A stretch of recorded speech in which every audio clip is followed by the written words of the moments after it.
अस्सलाम वालेकुम नाज़रीन। ईरान और अमेरिका के दरमियान मुमकिन मुआहिदा एक बार फिर ताख़िर का शिकार हो गया।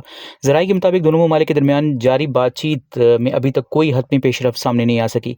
बाज़ गैर मुसद्दिक़ा रिपोर्ट्स में ये दावा किया जा रहा है कि ईरान की जानिब से आज मुआहिदा ना करने की एक ख़ास वजह ये भी हो सकती है कि अमरीकी सदर डोनाल्ड ट्रंप की आज सालगिरह है और तेहरान मुमकिन तौर पर यह नहीं चाहता कि किसी भी मुआहिदे का सियासी क्रेडिट इन्हें मिले या वो ये दावा करें कि ईरान ने मुझे सालगिरह पे तोहफ़ा दे दिया।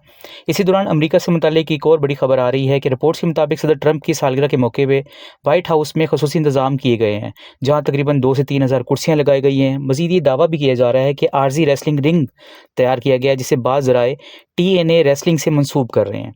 इन गैर मामूली इंतज़ामात पर सियासी हलकों में बहस छिड़ गई है। अपोजिशन की जानिब से इस पर तनकीद की जा रही है कि सरकारी इमारत में इस नौइयत की तफरीही सरगर्मियाँ मुनासिब नहीं, जबकि हुकूमती हामी इसे एक ज़ाती और गैर रस्मी तकरीब का हिस्सा करार दे रहे हैं। फ़िलहाल इन तमाम ख़बरों की बाज़ाब्ता तस्दीक तो सामने नहीं आ सकी, ताहम बैनुल अक़वामी मीडिया और सियासी हलकों में इस पर मुसलसल बहस जारी है। अब तक के लिए इतना, मिलते हैं कुछ देर बाद।